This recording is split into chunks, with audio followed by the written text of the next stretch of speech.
যিটো নৱগঠিত চমৰীয়া সমষ্টি মই একবাৰ কৈ লৈছোঁ যে 95% ধৰ্মীয় সংখ্যালঘু বসবাস কৰে। সমষ্টিখনত এটা বাতাবৰণ সৃষ্টি হৈছে ইতিমধ্যে যে স্থানীয় প্ৰাৰ্থী দিব লাগে। এই ক্ষেত্ৰত আপুনি কি ক'ব? স্থায়ী প্ৰাৰ্থী দিলে সমষ্টিখনৰ কি লাভ হ'ব আৰু বাহিৰৰ পৰা আহিলে সমষ্টিখনৰ কি অসুবিধা হ'ব? আপোনাক দলে টিকেট দিব, ইয়াৰ নিশ্চয়তা বা আপোনাৰ এমটো কি যে দলে যে আপোনাক টিকেট দিব, আপোনাৰ কি আছে, মানে কি চাই আপোনাক দলে টিকেট দিব লাগে? এই সংখ্যালঘু মানুহখিনিক বিভিন্ন ধৰণে উপলুঙা কৰা হয়, কেতিয়াবা মিয়া, কেতিয়াবা অচিনাকি, বিভিন্ন ক্ষেত্ৰত বিভিন্ন অপদস্থ হ'বলগীয়া হয়। এই ক্ষেত্ৰত এই সমস্যাটো আপুনি কেনেকৈ মুখামুখি কৰিব বা ইয়াৰ সলিউশ্যন আপুনি কেনেকৈ ওলাব? আপোনাৰ আৰম্ভণি কেনেকৈ হ'ল ৰাজনীতিক জগতখনত, কেনেকৈ আহিলে আপুনি? এটা সংগঠনৰ পৰা আপুনি কংগ্ৰেছ দলত মানে NSUত কিবা আহিলে যে কিবা সপোন বা কিবা আশা লৈ আহিছে? হয়, MV নিউজ এনিৰ সমূহ দৰ্শকসকলক মই বাহাৰুল ইছলামে ধন্যবাদ জ্ঞাপন কৰিছোঁ। আজি আমাৰ MV নিউজৰ বিশেষ অনুষ্ঠান প্ৰতিক্ৰিয়াৰ মাজলৈ আমি এগৰাকী অতিথিক নিমন্ত্ৰণ কৰি আনিছোঁ। আপোনালোকে দেখাই পাইছে আমাৰ মাজত উপস্থিত আছে অধিবক্তা ৰফিকুল ইছলাম, আমাৰ মাজত উপস্থিত আছে। তেখেত প্ৰদেশ কংগ্ৰেছৰ মুখপাত্ৰ হয়, তেখেত আমাৰ মাজত উপস্থিত আছে। আপোনাক ধন্যবাদ জ্ঞাপন কৰিছোঁ আমাৰ ষ্টুডিঅ'ত সময় দিয়াৰ কাৰণে। ধন্যবাদ আপোনাক। হয়, কিছু কথা পাতিবলৈ চেষ্টা কৰিম আপোনাৰ লগত। আপুনি যিমান দূৰ মই জানো আপুনি বহুত স্পষ্টবাদী হয়, বহুত খোলাকে কথা কয়, সেইকাৰণে কিছু কথা আপোনাৰ পৰা জানিবলৈ চেষ্টা কৰিম যদি আমাক সহযোগিতা কৰে। নিশ্চয়। আপুনি বহুত দিনৰ পৰাই কংগ্ৰেছ দলত লাগি আছে, দেখা পাই আছো। আপোনাৰ আৰম্ভণি কেনেকৈ হ'ল ৰাজনীতিক জগতখনত, কেনেকৈ আহিলে আপুনি, যদি আমি আমাৰ দৰ্শকসকলক ক'ব বিচাৰে? আৰম্ভণি যদি ক'ব যাওঁ, মই ছাত্ৰ অৱস্থাৰ পৰাই ৰাজনীতিৰ লগত জড়িত। তেতিয়া হয়তো অৰাজনৈতিকভাৱে যেতিয়া মই হায়াৰ ছেকেণ্ডেৰী কমপ্লিট কৰিছোঁ, ডিগ্ৰীত পঢ়োঁ, মই MC কলেজ বৰপেটাত পঢ়িছোঁ। আচ্ছা। বৰপেটাত যেতিয়া পঢ়োঁ তেতিয়া মই সদৌ অসম ছাত্ৰ সন্থাৰ লগত আছিলোঁ। ছাত্ৰ সন্থা কৰিছে? মই ছাত্ৰ সন্থাৰ মজিয়াৰ পৰাই আহা, আৰু ছাত্ৰ সন্থাৰ ফালৰ পৰা তেতিয়া মই ছাত্ৰ সন্থা প্ৰায় 4 বছৰমান ছাত্ৰ সন্থা কৰিছোঁ। তাত পদবীটো আছিলোঁ? মই ছাত্ৰ সন্থাৰ কলেজ ইউনিটৰ পৰা আঞ্চলিক ভিত্তিত যিকেইটা যিমানখিনি কৰিব লাগে এক্টিভলি মই তেতিয়াৰ পৰাই এক্টিভলি কাম কৰোঁ। তাৰপিছত আপোনাৰ আহি NSUI কৰিলোঁ। আচ্ছা। NSUI কংগ্ৰেছৰ যেতিয়া NSUI সোমালোঁ তেতিয়া ছাত্ৰ সন্থা মই ৰিজাইন দি পেলাই NSUIত আহিছোঁ। ছাত্ৰ সন্থা ৰিজাইন দি আপুনি NSUIত সোমালে? ছাত্ৰ অৱস্থাতে? ছাত্ৰ অৱস্থাতে মই NSUIত আহিলোঁ। NSUIৰ পৰা মই প্ৰথম দিছপুৰ ল কলেজৰ NSUI ইউনিটৰ মই ভাইচ প্ৰেচিডেণ্ট হৈছোঁ, ইলেক্টেড। তাৰপিছত মই কলেজৰ ভাইচ প্ৰেচিডেণ্ট আছিলোঁ। NSUIৰ ফালৰ পৰাই দেখিছোঁ। তাৰপিছত NSUIৰ ৰাজ্যিক আপোনাৰ কোঅৰ্ডিনেটৰ আছিলোঁ, মানে গোটেই অসমৰ NSUIৰ নলবাৰী জিলাৰ ইনচাৰ্জ আছিলোঁ। তেনেকৈ ছাত্ৰ অৱস্থাৰ পৰা মানে ঘৰখনতো, আমাৰ ঘৰখনত সৰুৰ পৰাই মই দেখিছিলোঁ সমাজ সেৱা দেখিছোঁ। মানে মানুহ সদায় আহি থাকে বা কথা পাতি থাকে, মোৰ দেউতাও মানুহবোৰৰ লগত জড়িত, পৰিয়ালটো জড়িত। ঠিক তেনেকেই সমাজ সেৱাৰ প্ৰতি যিটো আকৃষ্ট, কিবা এটা কৰিব মন, এই বস্তুটো মই সৰুৰ পৰাই পাইছোঁ। সমাজ সেৱাটো আপুনি সংগঠনত থাকিও মানে কৰিব পাৰে, যিহেতু আপুনি তেতিয়াও কৰিছোঁ, আছো কৰিলোঁ। এটা সংগঠনৰ পৰা আপুনি কংগ্ৰেছ দলত মানে NSUত কিবা আহিলে যে, কিবা সপোন বা কিবা আশা লৈ আহিছে? তেনেকুৱা নহয়, মানে সদৌ অসম ছাত্ৰ সন্থা কৰিলোঁ 3 বছৰ। কৰাৰ পিছত NSUIৰো কিছুমান সতীৰ্থ থাকে নহয়, তেখেতসকলৰ লগত ভাল হৈ গ'ল। ভাল হৈ যোৱাৰ পিছত মানে সিহঁতেও ক'লে, ঠিক তেনেকে মই কলেজো শিফ্ট হৈ গ'ল। শিফ্ট হৈ যোৱাৰ পিছত মই NSUIত সোমালোঁ, আৰু তেনেকে এক দীঘলীয়া যাত্ৰা। NSUI কৰিলোঁ, NSUI যোৱাৰ পিছত ইউথ কংগ্ৰেছ কৰিলোঁ। ইউথ কংগ্ৰেছৰ পৰা এতিয়া মই PCC যোৱা কমিটিত ছেক্ৰেটাৰী। ৰাজনীতি কৰিবলৈকে সংগঠন কৰিছিলে নেকি? নাই, মই ৰাজনীতি কৰিম বুলি সাংগঠনিকভাৱে আহিম যে কেনেকে আহিছোঁ মই নিজেও নাজানো। হয়তো মোৰ ভিতৰৰ পৰা যিটো ক্ৰিয়া, সেই ক্ৰিয়াই হয়তো কাম কৰিছে, কিন্তু মই এটা ওৱান বাই ওৱান মানে এনেকে ষ্টেপ বাই ষ্টেপ মই পাৰ কৰি আহি গ'লো।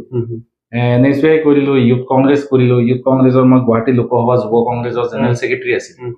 তাৰপিছত মই ইউথ কংগ্ৰেছৰ ষ্টেট ছেক্ৰেটাৰী আছিলোঁ। তাৰপিছত মই পৰৱৰ্তী সময়ত প্ৰদেশ কংগ্ৰেছৰ যোৱা কমিটিত মই সম্পাদক আছিলোঁ, আপোনাৰ স্পক্স পাৰ্চনো আছিলোঁ। এতিয়া আকৌ এইটো আমাৰ সন্মানীয় গৌৰৱ গগৈ ডাঙৰীয়াৰ কমিটিত মই স্পক্স পাৰ্চন হৈ আছোঁ, কাৰ্যকৰী সদস্য হিচাপে আছোঁ। মানে এই যিটো দলটোক কংগ্ৰেছ দলৰ যিটো আইডিঅলজি, এই আইডিঅলজিৰ প্ৰতি আচলতে আকৃষ্ট হৈ পেলাই মই কংগ্ৰেছ দলত আহিছো, যিটো দলৰ পৰা আপুনি বিভিন্ন জাতি জনগোষ্ঠী ভাষা ভাষী ধৰ্মাৱলম্বী প্ৰত্যেকটো জাতি জনগোষ্ঠীৰ কথা কয়, যি দলৰ ইমান এটা দীঘলীয়া সংবিধান, যি দলৰ ইতিহাসে ব্ৰিটিছক খেদিছে, ব্ৰিটিছক খেদি আমাৰ যি দলৰ নেতৃত্বই ভাৰতবৰ্ষক ব্ৰিটিছক খেদি ব্ৰিটিছৰ পৰাধীনতাৰ পৰা আহি ভাৰতীয় স্বাধীনতা সংগ্ৰামটোক এক পূৰ্ণাংগ ৰূপ দিছে আৰু ভাৰতবৰ্ষখন এটা সময়ত স্বাধীন কৰিছে। গতিকে সেই দলটোৰ এজন মই সৈনিক হিচাপে থাকিবলৈ পাই নিজকে ধন্য মানিছো আৰু কাম কৰিবলৈ যে সুযোগ দিছে দলটো, তাৰ কাৰণে মই দলটোৰ ওচৰত সদায় কৃতজ্ঞ। আপুনি যিহেতু ছাত্ৰ সংগঠনৰ পৰা ওলাই আহিছে, এইমাত্ৰ কৈছে আপুনি আছু কৰিছিলে, আছুৰ কিবা পদবীত আছিলে, তাৰপিছত NSU কৰিলে, NSUৰ পৰা কংগ্ৰেছৰ উচ্চ পদস্থ আপুনি পদত অধিষ্ঠিত হৈছে বৰ্তমানলৈকে। এই যে আপোনাৰ ৰাজনৈতিক যিটো পৰিকল্পনা বা যিটো অগ্ৰসৰ আপোনাৰ, ইয়াত কিবা আশা আকাংক্ষা আছে নেকি আপোনাৰ? আৰু যে আছিলে আপুনি NSUত, এতিয়া বৰ্তমান আপুনি প্ৰদেশ কংগ্ৰেছৰ মুখপাত্ৰ, আপোনাৰ কিবা এম আছে নেকি যে ভৱিষ্যতত কিবা কৰিবলগীয়া? এইম বুলি মানে যিটো আপুনি ৰাজনৈতিকভাৱে এইমৰ ক্ষেত্ৰত মানে যেতিয়া মই ৰাজনৈতিকভাৱে এই সংগঠনটোৰ লগত জড়িত হৈ গলো, কংগ্ৰেছ দলটোৰ লগত জড়িত হৈ গলো, দলটোৰ আদৰ্শই আমাক টানি লৈ গল।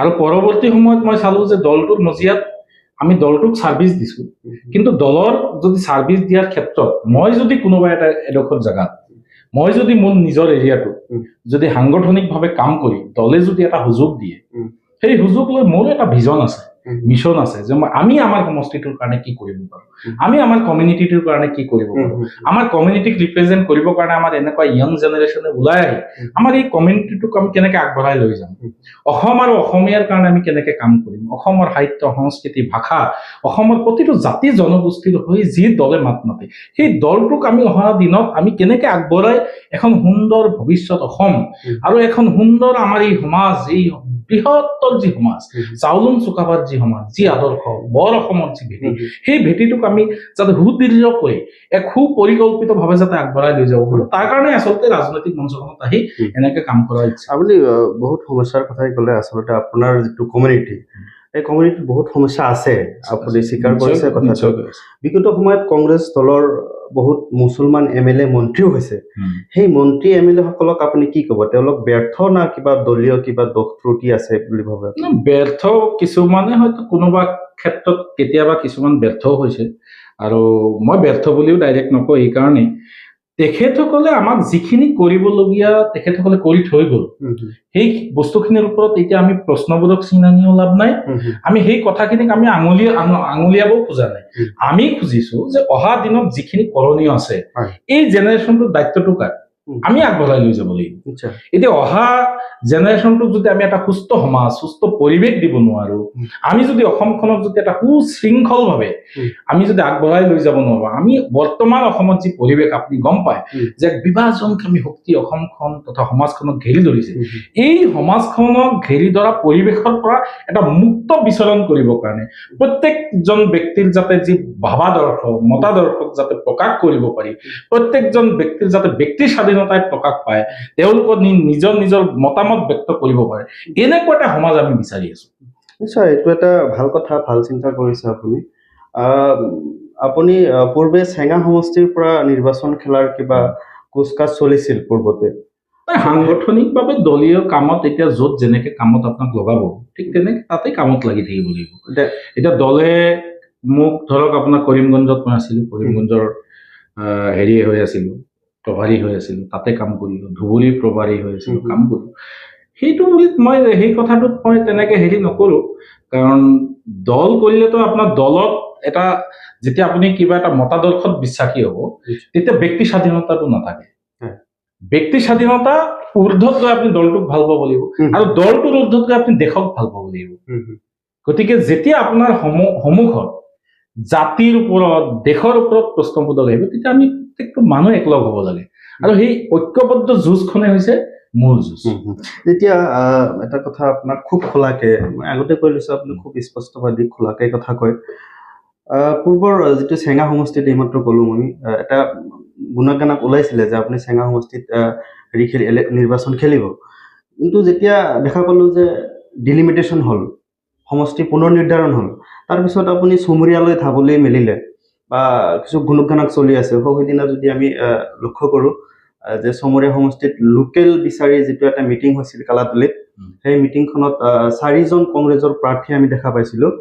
এই যে যিটো আপুনি চেঙাৰ পৰা চমৰীয়া সমষ্টি, এই কথাৰ বিষয়টো আপুনি কেনেকৈ লয়? মই সেই কথাখিনিয়ে ক'লো আপোনাক যে দলৰ য'ত যেতিয়া আপোনাৰ নিৰ্দেশ আহিব তাতে কাম কৰিব লাগিব।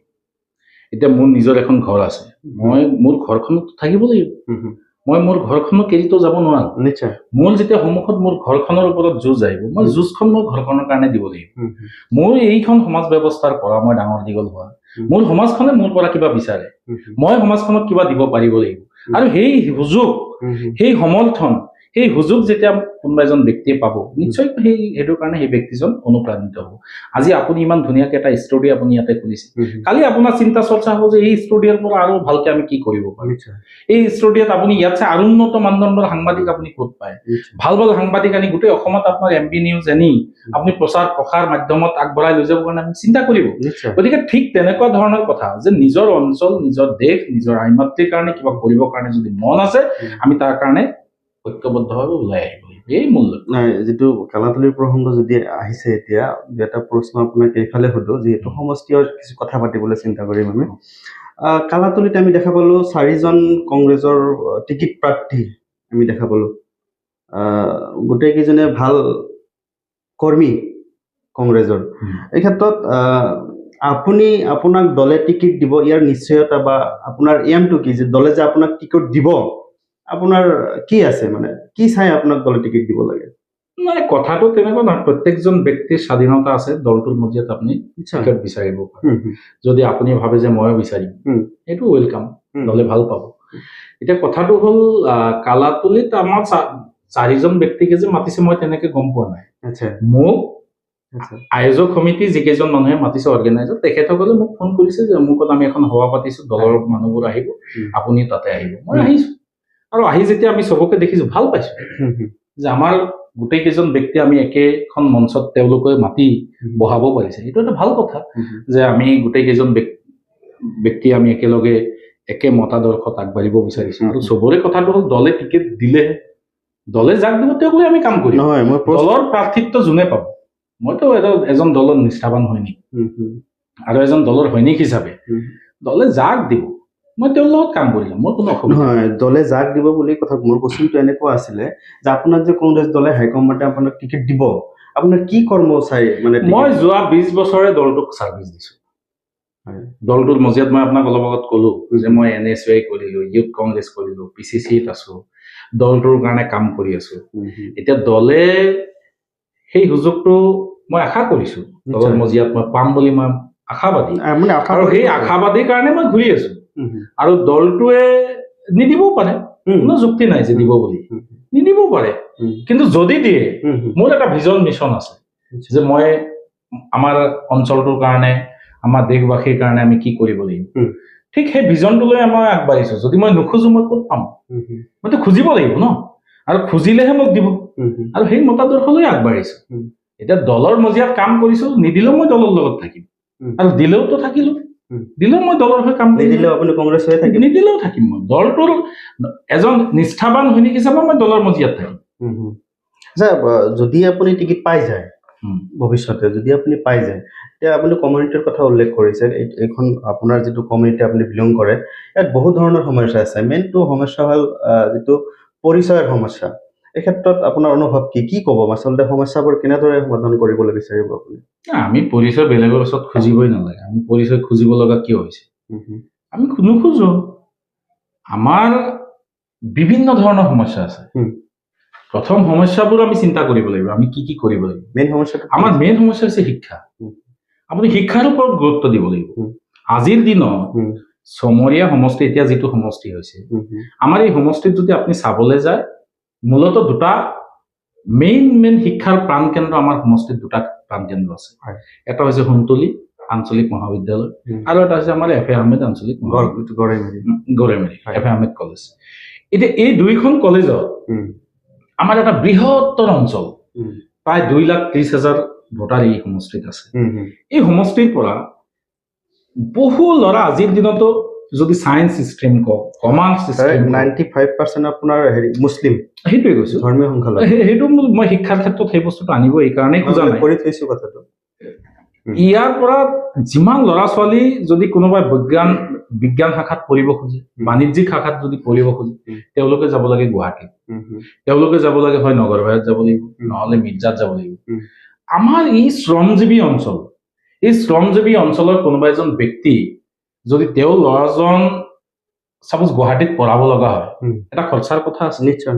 কিন্তু আমাৰ ওচৰত কিন্তু দুইটা জাগা আছে, আমি ইয়াতেই কৰিব পাৰো, আমাৰ ল'ৰা ছোৱালী ইয়াতেই পঢ়িব পাৰে। যদি সোণতলীয়া আঞ্চলিক মহাবিদ্যালয় কলেজত যদি সায়েন্স ষ্ট্ৰীম থাকে, কমাৰ্চ ষ্ট্ৰীম থাকে, এফ এ আহমেদ কলেজত যদি কমাৰ্চ ষ্ট্ৰীম থাকে, সায়েন্স ষ্ট্ৰীম থাকে, আমাৰ কাৰণে বহুত লাভদায়ক হ'ব।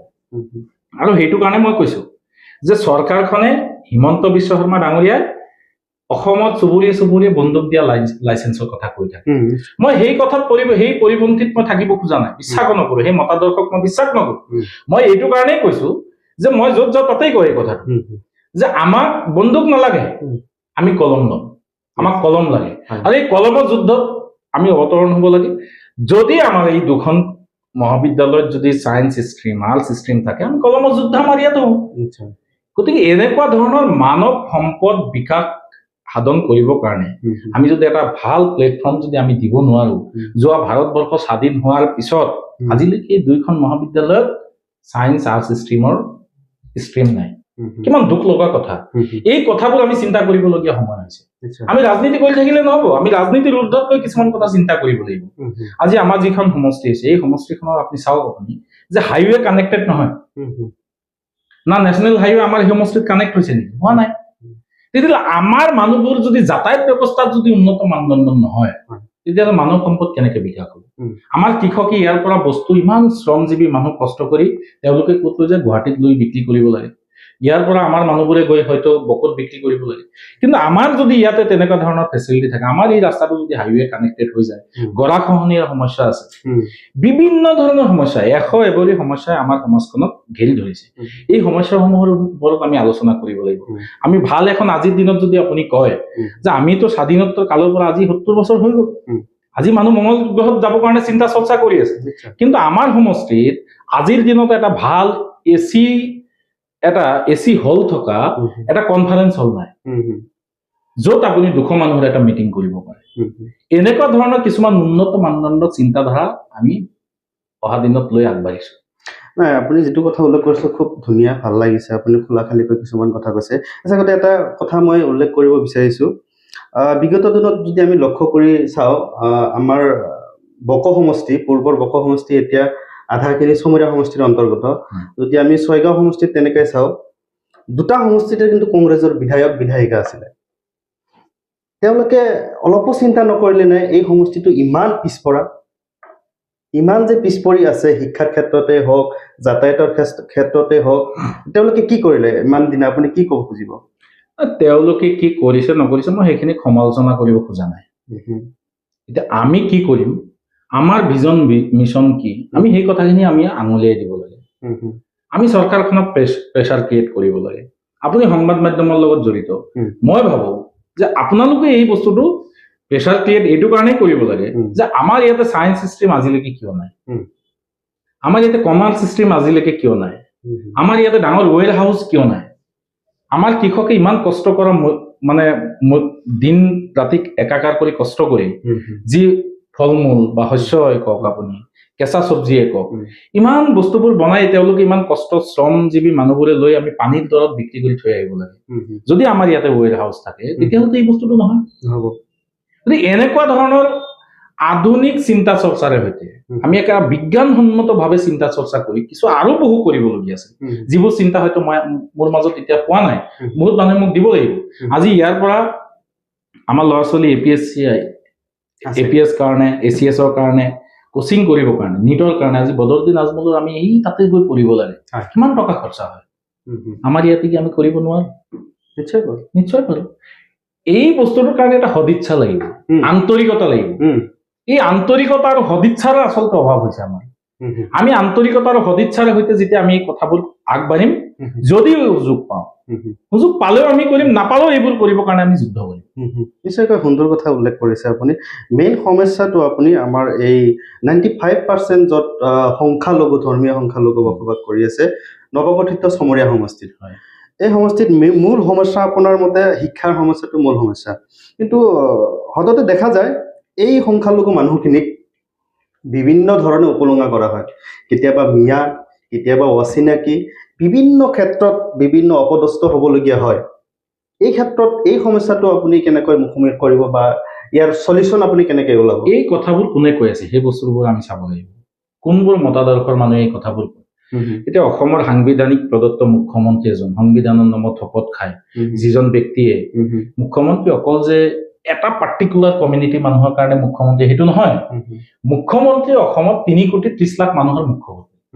আৰু এই মুখ্যমন্ত্ৰীজনে যেতিয়া এনেকুৱা ধৰণৰ কথা ক'ব, তেতিয়া আপুনি সেইখন সমাজত কি চলিব পাৰে সেইটো আপুনি উপলব্ধি কৰা ভাল।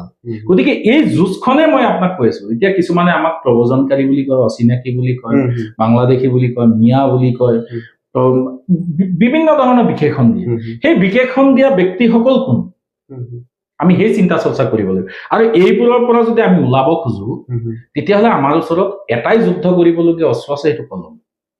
আমি প্ৰত্যেকজন ব্যক্তিয়ে ঘৰে ঘৰে শিক্ষাৰ যুদ্ধ কৰিব লাগে, প্ৰত্যেকজন ব্যক্তিয়ে ঘৰে ঘৰে আমি কলমৰ যুদ্ধ কৰিব লাগে, যি যুদ্ধৰ জৰিয়তে অহা দিনত আমি অসম আৰু অসমীয়াৰ কাৰণে যে আমি যুঁজ কৰিছো, এতিয়া বহুত মানে কিছুমান কথা নাজানে, সেইসকল ব্যক্তিও নাজানে, আৰু কিছুমানে জানি বুজি কয়, মুখ্যমন্ত্ৰী ডাঙৰীয়া জানি বুজি কয়।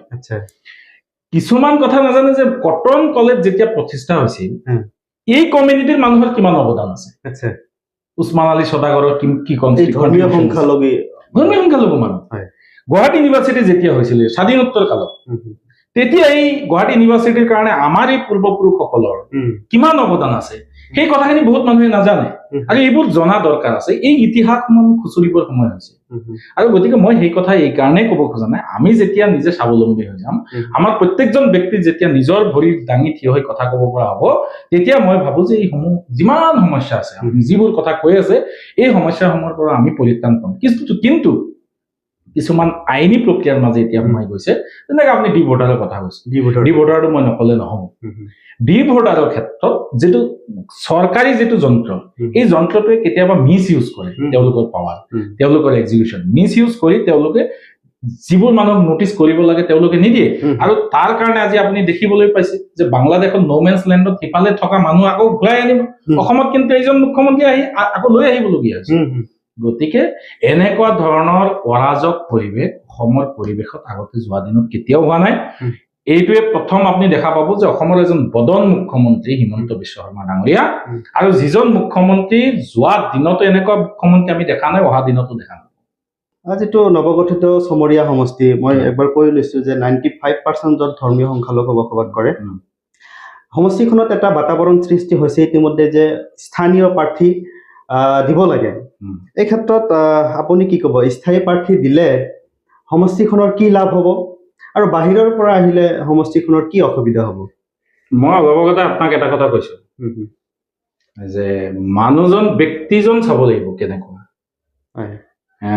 ইয়াতে সদিচ্ছা, আন্তৰিকতা, স্বদেশ প্ৰেম, সমাজখনৰ প্ৰতি ভাল পোৱা, নিজৰ আই মাতৃক ভাল পোৱা, এই ডেকাচাং বজাৰক ভাল পোৱা, গৰৈমাৰী বজাৰক ভাল পোৱা, সোণতলী বজাৰক ভাল পোৱা, এনেকুৱা এজনৰ যাৰ মাটিৰ সৈতে যি সম্পৰ্ক, এনেকুৱা ধৰণৰ স্বদেশ প্ৰেম থকা ব্যক্তি এজনে পালে মোৰ কোনো ধৰণৰ আপত্তি নাই। মই ভাবো যে দলটো আমাৰ হাইকমাণ্ড, দলৰ মজিয়াত যিকোনো ব্যক্তি আপত্তি কৰিব পাৰে।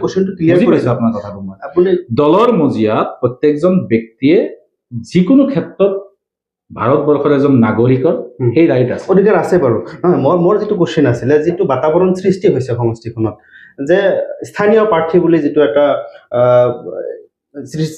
চৌদিশে যিটো এটা বাতাবৰণ সৃষ্টি হৈছে, এই ক্ষেত্ৰত আপুনি কি বিচাৰে? আচলতে লোকেল দিলে ভাল হ'ব নে বাহিৰৰ পৰা কোনোবা এজন ভাল ব্যক্তি? মই আপোনাক সেই কথাখিনি অলপ আগত কলো যে গৰৈমাৰী বজাৰখনক ভাল পোৱা, ডেকাচাং বজাৰক ভাল পোৱা, সোণতলী বজাৰক ভাল পোৱা, এজন স্বদেশ প্ৰেমী, এজন প্ৰকৃত অসমীয়া, এজন প্ৰকৃত অসমীয়া, এজন প্ৰকৃত জাতিৰ প্ৰতি ভাল পোৱা, সমাজখনৰ প্ৰতি দায়বদ্ধ, সদিচ্ছা থকা ব্যক্তি, চিন্তাশীল ব্যক্তি, সমাজখনৰ ভাল চিন্তা কৰে, তেনেকুৱা এজন ব্যক্তি আহিব পাৰে।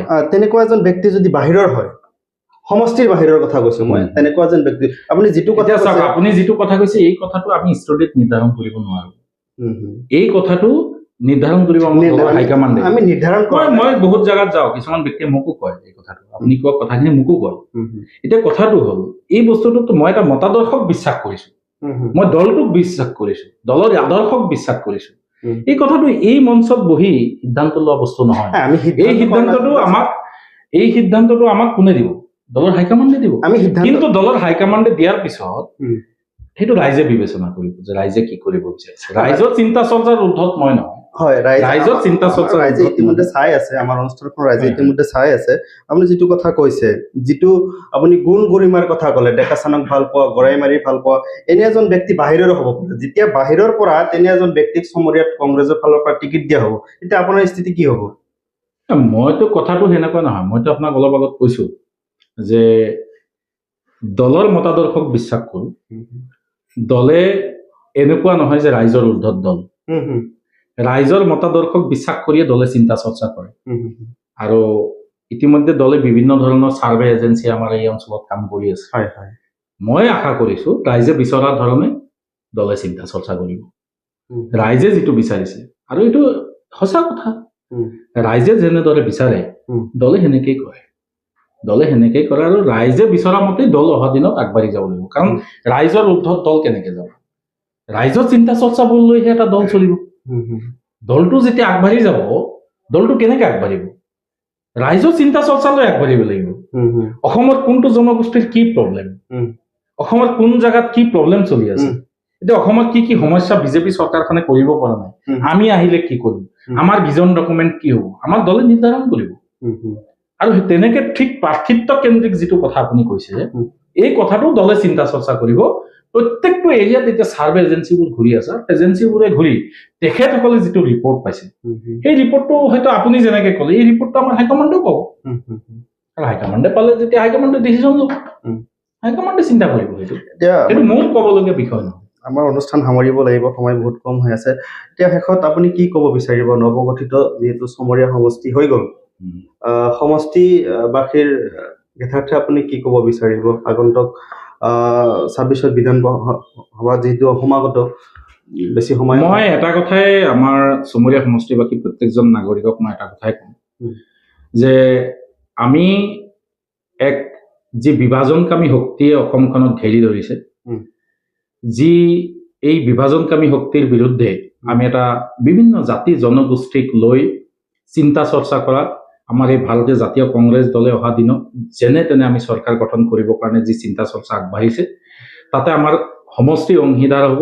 আৰু সমষ্টিৰ প্ৰত্যেকজন ব্যক্তিয়ে, প্ৰত্যেকজন চিন্তাশীল ব্যক্তিয়ে, প্ৰত্যেকজন স্বনামধন্য ব্যক্তিয়েও আমাৰ সমষ্টিৰ যি চিন্তাধাৰা, চেতনা, আমাৰ এই চেতনাক আমি আগবঢ়াই লৈ যাব লাগিব। আৰু এই চেতনাক লৈ মই ভাবো যে দলেও চিন্তা চৰ্চা কৰিব। আৰু অহা দিনত যদি সুযোগ পাওঁ, মই ৰাইজৰ কাষত থাকিম, নেপালেও থাকিম, ইয়াতেই আছো, ইয়াতেই জন্মিছো, ইয়াতে মৃত্যু হ'ব লাগিব। মই এইখিনিয়ে কৈছো। আৰু আপোনাকো ধন্যবাদ জনাইছো এই কাৰণেই যে আপুনি মোক অলপ সময় দিলে, ইয়াতে মাতিলে, আপোনাৰ চেনেলটোৰ উত্তৰণ কামনা কৰিছো। আৰু অহা দিনত আমাৰ যি ভিজন আৰু মিছন, এই ভিজনটো লৈ আমি অহা দিনত ৰাইজৰ মাজত কাম কৰিম। আমাৰ অঞ্চলত আপুনি বহু ইউটিউবাৰ দেখিছে, ভাল ভাল ইউটিউবাৰৰ জন্ম আমাৰ সমষ্টিত হৈছে। তেখেতসকলক আমি এটা প্লেটফৰ্ম দিব লাগিব। তেওঁলোকে কণ্টেণ্ট ক্ৰিয়েটৰ, তেওঁলোকে নতুন নতুন চিন্তাৰ উদ্ভাৱন ঘটাই, তেওঁলোকে এটা কণ্টেণ্ট বনাই সেই কণ্টেণ্ট মাৰ্কেটত চলাই আছে। গতিকে তেওঁলোকৰ কাৰণে আমি চিন্তা চৰ্চা কেনেকে আগবঢ়াব পাৰোঁ, তেওঁলোকে এটা ভাল মঞ্চ পোৱা নাই। এনেকুৱা যাৰ ভিতৰত যি প্ৰতিভা আছে, সেই প্ৰতিভাক আমি এটা মঞ্চ দিবৰ কাৰণে চিন্তা চৰ্চা কৰিব লাগিব। আমাৰ সমষ্টিৰ শিক্ষাৰ ওপৰত আমি কাম কৰিব লাগিব, স্বাস্থ্যৰ ওপৰত কাম কৰিব লাগিব, আমাৰ সমষ্টিৰ যাতায়াতৰ ওপৰত কাম কৰিব লাগিব। আপুনি বিভিন্ন মানৱ সম্পদ বিকাশৰ কাৰণে যিখিনি কাম কৰিবলগীয়া আছে, প্ৰত্যেকটো ছেক্টৰত কাম কৰিবলগীয়া যথেষ্ট আছে। আৰু এইখিনি কাম মই ভাবো যে আমাৰ সমষ্টিৰ প্ৰত্যেকজন ব্যক্তিয়ে, জ্ঞানী গুণী ব্যক্তিসকলে জানে আমি কেনেকে আগবাঢ়িব লাগিব। তেখেতসকলে আমাক দিহা পৰামৰ্শ দিব, তেখেতসকলৰ দিহা পৰামৰ্শ লৈ আমি অহা দিনত আগবাঢ়িম, খোজ দিম। আৰু এই খোজত মই ভাবো যে সমষ্টিৰ প্ৰত্যেকজন ব্যক্তিয়ে আমাক আশীৰ্বাদ আৰু সহযোগ কৰিব। ধন্যবাদ জ্ঞাপন কৰিছোঁ। চাই থাকক MB নিউজ এনি। আজিলৈ ইমানে। ধন্যবাদ। ধন্যবাদ আপোনাক।